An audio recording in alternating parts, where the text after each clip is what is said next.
Good morning, ladies and gentlemen. Welcome to your favorite.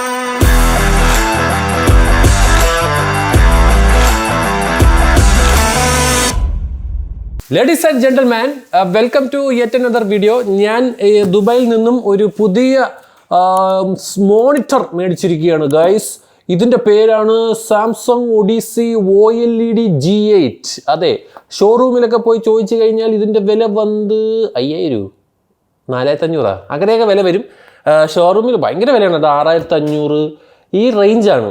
ഇപ്പം നിങ്ങൾക്ക് തന്നെ അറിയാവുന്ന ഒഡീസി ആർക്ക് എന്ന് പറഞ്ഞിട്ടൊരു മോണിറ്റർ ഉണ്ട്, 49 ഇഞ്ചോ 44 ഇഞ്ചിൻ്റെ ഒരു സാധനമാണ്.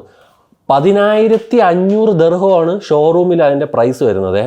ഇന്ന് നിങ്ങൾ അതേ സെയിം സാധനം നൂൺ എന്ന് പറഞ്ഞ ആപ്പിൽ കയറി നോക്കിക്കഴിഞ്ഞാൽ, ഞാൻ ഇത് മേടിച്ചത് നൂണിൽ നിന്നാണ്. നൂണിൽ നിന്ന് വെറും 3000 ദർഹേ ഇതിനുള്ളൂ. ഞാൻ ഒന്നും നോക്കിയില്ല. എനിക്ക് സത്യം പറഞ്ഞാൽ നമ്മുടെ മാക് ബുക്ക് വരുന്നുണ്ട്. As you guys know that ഇതിൽ വെച്ചിട്ടാണ് ഞാനിപ്പോൾ എൻ്റെ ഈ വീഡിയോസും കാര്യങ്ങളൊക്കെ എഡിറ്റ് ചെയ്യുന്നത്. ഇതിൻ്റെ സ്ക്രീൻ നിങ്ങൾക്ക് കാണാൻ പറ്റുന്നത് പോലെ ഒരു ചെറിയ സ്ക്രീനാണ് ഗൈസ്. ഒരു 14 ഇഞ്ചിൻ്റെ ഒരു സ്ക്രീനാണ് നമുക്കിതിൽ വരുന്നത്. ഇത് വെച്ച് നമ്മൾ ഒരുപാട് നേരം നമ്മൾ വീഡിയോ എഡിറ്റ് ചെയ്യാൻ നോക്കിക്കഴിഞ്ഞാൽ നമ്മുടെ കണ്ണടിച്ചു പോകും. അപ്പോൾ ഞാൻ എന്തായാലും ഒരു 32 ഇഞ്ചിൻ്റെ ഈ ഒരു സാധനം മേടിച്ചിരിക്കുകയാണ്. 3000 ദിർഹംസ് ഒള്ളി. നൂണിലും അത് തന്നെയാണ് അവസ്ഥ, ആമസോണിലും അത് തന്നെയാണ് അവസ്ഥ. ഇതിൻ്റെ ക്യാച്ച് എന്തെന്ന് വെച്ച് കഴിഞ്ഞാൽ 1 വർഷത്തെ വാറൻറ്റി മാത്രമേ ഇതിന് കിട്ടത്തുള്ളൂ. അതർവൈസ് നമ്മൾ സാംസങ്ങിൽ നിന്നോ അതുപോലെ ഓഫ്ലൈൻ ഷോറൂമിൽ നിന്ന് മേടിച്ച് കഴിഞ്ഞാൽ നമുക്ക് 3 വർഷത്തെ വാറൻറ്റി കിട്ടും. ഇത് സംഭവം എന്ന് പറഞ്ഞാൽ OLED പാനൽ ആയതുകൊണ്ട് ബേണിൻ ഇഷ്യൂസ് വരാൻ സാധ്യത കൂടുതലാണ്. അപ്പോൾ വിത്തിൻ 1-2 ഇയേഴ്സ് ബേണിൻ വരും. അപ്പോൾ നമുക്കൊന്നും ചെയ്യാൻ പറ്റില്ല, കാശ് കൊടുത്ത് പാനൽ മാറ്റേണ്ടി വരും. പക്ഷേ നമ്മൾ ഓഫ്ലൈനിൽ നിന്നാണ് മേടിക്കണമെങ്കിൽ നമുക്ക് ആ പ്രശ്നം വരില്ല. നേരെ മറ്റേമാരെ കുത്തിന് പിടിച്ച് കഴിഞ്ഞാൽ 3 വർഷത്തിനകത്ത് ബേണിൻ ഇഷ്യൂ വന്നു കഴിഞ്ഞാൽ അവർ ഫ്രീ ആയിട്ട് നമുക്ക് സ്ക്രീൻ റീപ്ലേസ്മെൻറ്റ് ചെയ്ത് തരും. അപ്പോൾ എന്തിനാണെങ്കിലും ഞാൻ ഒന്നും നോക്കിയില്ലേ, കിഡില മോണിറ്ററാണ്. ഏകദേശം ഇതിൻ്റെ സ്പെക്കും കാര്യങ്ങളൊക്കെ നിങ്ങൾക്ക് നോക്കാവുന്നേ ഉള്ളൂ. സംഭവം നമ്മുടെ വിൻഡോസ് കേപ്പബിൾ ആണ്. സാംസങ് ഡെക്സിൻ്റെ സപ്പോർട്ടുണ്ട്. മാക്കുമായിട്ട് നമുക്ക് ഒരു HDMI കേബിൾ വെച്ച് കണക്ട് ചെയ്യാം. So I am hoping to get a really good കണ്ണ് protection from now on guys. അപ്പോൾ എന്തിനാണ് ഇനി തൊട്ട് നമുക്ക് നമ്മുടെ അനിമേ വാൾപേപ്പറൊക്കെ ഇട്ടിട്ട് അങ്ങനെയൊക്കെ സെറ്റ് ചെയ്യാം. അപ്പോൾ എന്തിനാണെങ്കിൽ നമുക്കിതൊന്ന് അൺബോക്സ് ചെയ്ത് സെറ്റ് ചെയ്യുന്ന സീൻ നമുക്കൊന്ന് കാണാം ഗൈസ്. Let's go. ഇതിനെ ഇങ്ങനെ തുറക്കുക. തുറന്നു കഴിയുമ്പോൾ നിങ്ങളുടെ മുന്നിൽ മനോഹരമായ ഒരു അതിൻ്റെ പവർ അഡാപ്റ്ററാണ് കേട്ടോ. ഈ മോണിറ്ററിൻ്റെ ഒരു പവർ അഡാപ്റ്ററാണ് ഈ കാണുന്നത്. പിന്നെ അതെന്തിനടേ, ഇത് അത് തന്നെ കുത്താള സാധനം. പിന്നെ വാറൻറ്റികൾ, വറ്റത് വരച്ചത്, സാംസങ്ങിൻ്റെ കളർ പരിപാടി, ഇൻസ്റ്റലേഷൻ ഗൈഡ് ആവശ്യം വരും. ഇമ്പോർട്ടൻറ്റ്, ബിക്കോസ് നമ്മൾ ഒറ്റയ്ക്കാണ് ചെയ്യണത്. അതല്ല, ഒരു സൈഡിലോട്ട് ആക്കുക. ഇത് പ്ലേറ്റാണ് തോന്നുന്നു, ബേസ് പ്ലേറ്റ് ആയിരിക്കും ഇതിലോട്ട് വയ്ക്കാനുള്ള. അത് വിത്ത് സ്ക്രൂ വരുന്നുണ്ട്. ഇതാണ് നമ്മുടെ അടി, ഇങ്ങനെ മോണിറ്റർ ഇരിക്കൂലേ, അതിൻ്റെ തട്ടാണിത്. ഇതിലാണ് മോണിറ്റർ പ്ലേസ് ചെയ്യേണ്ടത് ഗൈസ്. അയ്യാടാ, ഇളവൂലേ. അത്യാവശ്യം നല്ല ഹെവിയാണ് കേട്ടോ ഇത്. സോ ഇതിൽ നമ്മളിങ്ങനെ വെച്ചിട്ട് മോണിറ്റർ ഇങ്ങനെ വെക്കുന്നു. അതാണ് ഇതിൻ്റെ ഒരു അവസ്ഥ. അതൊക്കെ നമുക്ക് മാറ്റാം. We have the monitor ladies and gentleman. കവറൊന്നും കളയരുത്, ഈ പെട്ടി കളയരുത്. ബിക്കോസ് നിങ്ങളിപ്പോൾ വേറൊരു വീട്ടിലോട്ടൊക്കെ മാറുകയാണെങ്കിൽ മേക്ക് ഷുവർ ദാറ്റ് ദിസ് പെട്ടി ഈസ് സേഫ്. അത്യാവശ്യം വെയിറ്റ് ഒക്കെ ഉണ്ട് കേട്ടോ. ലേഡീസ് ആൻഡ് ജെന്റിൽമാൻ, ഇതാണ് നമ്മുടെ മോണിറ്റർ. ഈ കാണുന്നതാണ് നിങ്ങളുടെ മുന്നിൽ കാണുന്ന സാധനമാണ് മോണിറ്റർ. ഈ മോണിറ്ററിൻ്റെ ഈ ബാക്കിലുള്ള ഈ ഉണ്ടയിൽ ലൈറ്റ് കത്തും ഗൈസ്. യെസ്, പല പല കളറിലുള്ള ലൈറ്റുകൾ നമുക്ക് കത്തിച്ച് കളിക്കാൻ പറ്റും. പക്ഷേ ഈ ലൈറ്റിൽ മറ്റേ മതിലൊന്നും ലൈറ്റ് വീഴൊന്നുമില്ല. പക്ഷേ രസമാണ് ഇതിങ്ങനെ കണ്ടുകൊണ്ടിരിക്കാൻ, ബാക്കിൽ ഇങ്ങനെ ലൈറ്റ് എത്തണം. പിന്നെ നമുക്ക് പോർട്ടിനെ പറ്റി പറയാനാണെങ്കിൽ നമുക്ക് ഒരു മൈക്രോ HDMI വരുന്നുണ്ട്, മിനി DP വരുന്നുണ്ട്, ഒരു രണ്ട് C ടൈപ്പ് വരുന്നുണ്ട് കേട്ടോ. മൈക്രോ HDMI ഉള്ള ബട്ട് Type-C ഉണ്ട്. Type-C വെച്ചിട്ട് നമുക്ക് കണക്ട് ചെയ്യാവുന്നേ ഉള്ളൂ. So it's fine. അപ്പോൾ നമുക്ക് HDMI ഇല്ല, HDMI പോർട്ടിൻ്റെ അകത്ത് കാണുന്നില്ല ഗായ്സ്. മൈക്രോ HDMI ഉള്ളൂ, മിനി DP, 2 Type-C വെച്ചിട്ട് തന്നെ കണക്ട് ചെയ്യാവുന്നേ ഉള്ളൂ നമുക്ക്. So that's fine. So let's assemble. Screw driver വേണം അവിടെ. സ്ക്രൂ ഡ്രൈവർ വേണം, പക്ഷേ വേറെ പണിയുണ്ട്. Kids don't try this at home. പഴയ കാലത്തുള്ള ആൾക്കാരെ പണിയാണത്. കത്തി സ്ക്രൂ ഡ്രൈവർ ആക്കുക എന്ന് പറയും. കുറേ പഴയ 90s കിഡ്സിനൊക്കെ ഇതൊക്കെ അറിയായിരിക്കും. ഇപ്പോഴത്തൊക്കെ പിള്ളേർക്കാണ് സ്ക്രൂ ഡ്രൈവർ വെച്ച് തന്നെ ചെയ്യണം എന്നൊക്കെ പറയണത്. പക്ഷെ നമ്മൾ പണ്ട് കത്തി വെച്ച് ഇതുപോലെ സ്ക്രൂ ടൈറ്റ് ചെയ്യാറുണ്ട്. See Maggie, how beautiful it looks. Wow man, so nice, curvy. So അപ്പോൾ ഇതെന്ന് പറയുന്നത് വാൾ മൗണ്ട് ചെയ്യാനായിട്ടുള്ള ഇതാണ്, മറ്റേ ആ സ്ഥലത്ത് ഇങ്ങനെ വെക്കാനായിട്ട്. So this is the monitor guys. നല്ല കർവായിട്ടുള്ള, സോറി നല്ല കർവായിട്ടുണ്ട്. നമുക്ക് എന്തായാലും ഒന്ന് പീൽ ചെയ്യാം.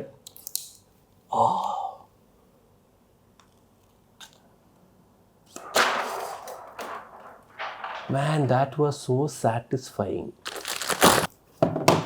ഓണായിരിക്കുന്നു ലേഡീസ് ആൻഡ് ജെന്റിൽമെൻ. ഇതിൻ്റെ കൂടെ നമുക്കൊരു റിമോട്ട് കൺട്രോളും കൂടെ വരുന്നുണ്ട്. Wonderful, love it. ഇപ്പോൾ ഓണായിരിക്കുകയാണ്. ആഹാ, എന്ത് മനോഹരം. നിങ്ങൾക്കത് മനോഹരമായി തോന്നുന്നില്ലെങ്കിലും എനിക്കിത് മനോഹരമാണ്. ബോൺജൂർ.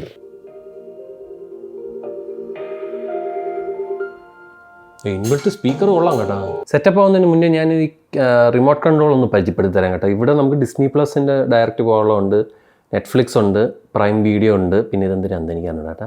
മുകളിലോട്ടും താഴോട്ടുമാണ് ഇതിൻ്റെ ഒരു ജോയ് സ്റ്റിക്ക് പരിപാടി വരുന്നത്. ഹോം, റിട്ടേൺ, പ്ലേ, ഇത് മറ്റേത്, പിന്നെ വോയിസ് വെച്ചിട്ട് മറ്റേത് മറിച്ചത് വന്നക്കൊണ്ട് തുറക്കടാ അതെന്നൊക്കെ പറയുന്ന സാധനമാണ് ഇത്.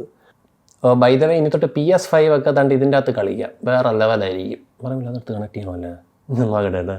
സോ ഗൈസ്, അപ്പോൾ ഇതാണ് നമ്മളെ monitor Odyssey OLED G8 and it is definitely a good monitor. അതിൻ്റെ അകത്ത് നമുക്ക് ഇങ്ങനത്തെ ഒരു റിമോട്ട് കൺട്രോളൊക്കെ കിട്ടും. വോളിയം ഇങ്ങനെ അപ്പ് ചെയ്യാം, ഡൗൺ ചെയ്യാം. ആൻഡ് നമുക്ക് ഹോം ബട്ടൺ നെക്കിയിട്ട് ഇതുപോലെ നമുക്ക് ടൈസൺ ആണ് വരുന്നത് കേട്ടോ. ടൈസൺ OS വരുന്നത് കൊണ്ട് നമുക്കിതുപോലെ നെറ്റ്ഫ്ലിക്സ്, പ്രൈം, ആപ്പിൾ TV എന്ത് വേണമെങ്കിലും ഇതുപോലത്തെ ആപ്സൊക്കെ ഡൗൺലോഡ് ചെയ്താൽ. PS5 നമ്മൾ കണക്ട് ചെയ്തിട്ടുണ്ട് വയ മൈക്രോ HDMI. എനിക്ക് അവിടെയൊക്കെയാണ് ഇതിൻ്റെ ഒരു ഫുൾ HDMI പോർട്ടോ അങ്ങനത്തെ പരിപാടിയൊന്നും കൊടുത്തില്ല. അത് ഭയങ്കര മോശമായി പോയി കേട്ടോ. പിന്നെ ഞാൻ PC കണക്ട് ചെയ്തിരിക്കുന്നത് നമ്മുടെ തണ്ടർ ബോൾട്ട് കേബിൾ വെച്ചിട്ടാണ് ഞാൻ എൻ്റെ മാക്ക് ബുക്ക് പ്രോ കണക്ട് ചെയ്തേക്കുന്നത്. ആൻഡ് നമുക്ക് PC-യിലോട്ട് പോയി കഴിഞ്ഞാൽ നമുക്ക് ഇങ്ങനെ ഒരു സെറ്റപ്പിൽ നമുക്ക് ഈ സാധനം ചെയ്യാൻ പറ്റും. ഗെയിം കളിക്കാനൊക്കെ ഒരു രക്ഷയില്ലാത്തൊരു സാധനമായിട്ടാണ് ഫീൽ ചെയ്തത്. പിന്നെ ബാക്കിൽ നോക്കുകയാണെങ്കിൽ നിങ്ങൾക്ക് അതിമനോഹരമായിട്ട് നിങ്ങൾക്ക് ഇവിടെ ലൈറ്റ് കത്തുന്നത് കാണാം ഗൈസ്. ഈ ലൈറ്റ് ഓഫ് ചെയ്തും വെക്കാം, ഓൺ ചെയ്തും വെക്കാം. പിന്നെ ഇത് ഭയങ്കരമായിട്ട് ഈ മതിലിൽ ഈ കളർ കോമ്പിനേഷനൊന്നും അങ്ങനെ അധികം കാണാനൊന്നും പറ്റില്ല കേട്ടോ. നല്ല ഇരുട്ടൊക്കെ ആണെങ്കിൽ അത്യാവശ്യം എന്തോ ഒരു പുകമറ പോലെ കാണാൻ പറ്റും. സോ അപ്പോൾ അതാണ് മോണിറ്റർ. വളരെ ഗംഭീര മോണിറ്ററാണ്. ഞാൻ വളരെ ഹാപ്പിയാണ്. ഈവൻ നമുക്ക് ഞാൻ പറയാം, ഒരു ടെക്സ്റ്റിൻ്റെ ക്ലാരിറ്റിയൊക്കെ ആണെങ്കിലും എഡിറ്റിങ്ങിനാണെങ്കിലും ഒക്കെ അടിപൊളിയായിട്ടാണ് എനിക്ക് ഫീൽ ചെയ്യുന്നത്. I think it's almost colour accurate ആണ്. OLED പാനൽ ആയതുകൊണ്ട് തന്നെ നമുക്ക് കളർ പരിപാടിയൊക്കെ ചെയ്യാനൊക്കെ ആയിട്ട് അത്യാവശ്യമാണ്. പക്ഷേ ഇത് പ്യുവർലി ഒരു ഗെയിമിംഗ് പരിപാടിയാണ്. G-Sync മറ്റേ അതൊക്കെ ഉള്ള ഒരു മോണിറ്ററാണ്. സോ നമ്മളിപ്പോൾ പ്ലേ സ്റ്റേഷൻ വഴിയൊക്കെ ഗെയിമിംഗ് കളിക്കുന്ന സമയത്ത് ഇറ്റ്സ് റിയലി ഗുഡ്. അതല്ല നിങ്ങളൊരു വിൻഡോസ് PC ആണെങ്കിലും നല്ല രസമായിട്ട് ഇത് കളിക്കാൻ പറ്റും. പക്ഷേ മൈക്രോ HDMI, പിന്നെ 2 Type C പിന്നെ ഒരു ഡിസ്പ്ലേ പോർട്ടുമാണ് അവർ കൊടുത്തേക്കുന്നത്. പോർട്ട് കുറഞ്ഞു പോയി എന്നൊരു ഫീലിംഗ് ഉണ്ട്. അതല്ലെങ്കിൽ ഒരു ഫുൾ HDMI കൊടുക്കാമായിരുന്നു എന്നും എനിക്ക് പേഴ്സണലി ഒരു അഭിപ്രായമുണ്ട്. Other than that this is definitely A really good display four gaming purpose. And ഞാൻ നേരത്തെ പറഞ്ഞ പോലെ 3000 ദിർഹത്തിന് നമ്മൾ നൂണിലുണ്ട്. 1 വർഷത്തെ വാറൻറ്റി കിട്ടത്തുള്ളൂ. നിങ്ങൾക്ക് 3 വർഷത്തെ വാറൻറ്റി വേണമെങ്കിൽ നേരെ സാംസങ്ങിൽ പോയി മേടിക്കുക. 6500 രൂപ എന്തോ ആവും. അത് നിങ്ങളിഷ്ടം. പിന്നെ ഇതിൻ്റെ ഒരു വലിയ ബെഡാ ബൈ ഉണ്ട്, ഒരു 55 ഇഞ്ചിൻ്റെ ആർക്ക് ഒഡീസി എന്ന് പറഞ്ഞിട്ട്. അതും 4000 ദിർഹമേ ഉള്ളൂ നൂണിൽ. ഷോറൂമിൽ പോയി മേടിക്കാൻ 10,000 ദിർഹം തോന്നും. 4000 ദിർഹത്തിന് കിട്ടും.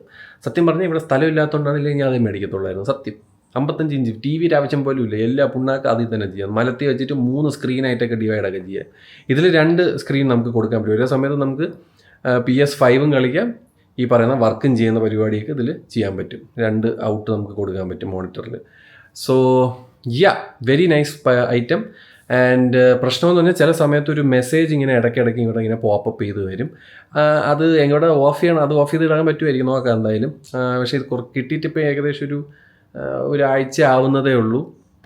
And good item. നമ്മളെ നാട്ടിൽ ഇത് കിട്ടുമെങ്കിൽ അത്, പക്ഷേ എനിക്കറിയത്തില്ല എത്ര രൂപയായിരിക്കും. 3000 ദിർഹം എന്നൊക്കെ പറയുമ്പോൾ തന്നെ ഏകദേശം 62 65 രൂപയായി. അപ്പോൾ സത്യം പറഞ്ഞാൽ അതിൽ നിന്നും വില ഉള്ള സാധനമാണിത്. പക്ഷേ നമുക്ക് അത്രയും പ്രൈസ് കുറഞ്ഞ് കിട്ടി എന്നുള്ള രീതിയിലാണ് ഞാൻ ഇത് മേടിച്ചത്. And I am very happy, super happy. Curve display സൂപ്പറാണ്. എല്ലാ കോണ്ടൻറ്റ് കാണാനാണെങ്കിലും എന്തിനും ഇത് അടിപൊളിയാണ്. വാലൻ്റ് കളിക്കാം, സെറ്റായിരിക്കും. 170 ഹേർട്സിൻ്റെ റിഫ്രഷ് റേറ്റാണ് വരുന്നത്. ആൻഡ് 240യും 500 ഒന്നും അല്ല. പിന്നെ ബേണിൻ എന്തായാലും വരും. OLED പാനൽ ആയതുകൊണ്ട് ബേണിൻ ഇഷ്യൂസ് എന്തായാലും വരും. അത് പറ്റുമെങ്കിൽ മാക്സിമം നമ്മൾ വാൾപേപ്പേഴ്സും കാര്യങ്ങളൊക്കെ സ്വിച്ച് ചെയ്തുകൊണ്ടിരിക്കുക ആഴ്ച തോറുക. കോൺസ്റ്റൻ്റ് ആയിട്ട് അതൊന്നും ഇടാതിരിക്കുക. സ്ക്രീൻ സേവേഴ്സ് യൂസ് ചെയ്യാൻ ശ്രമിക്കുക. എപ്പോഴും മോണിറ്റർ ഓൺ ചെയ്തിട്ടിട്ട് പോവാതിരിക്കുക. അങ്ങനെയൊക്കെ കുറേ കാര്യങ്ങളൊക്കെ ചെയ്ത് കഴിഞ്ഞാൽ കുറേയൊക്കെ കൂടെ ബെറ്റർ ആവും. സോ അതാണ് എനിക്കിവിടെ പറയാനുള്ളത് ഒഡീസി OLED G8നെ പറ്റി. അപ്പോൾ ബൈ.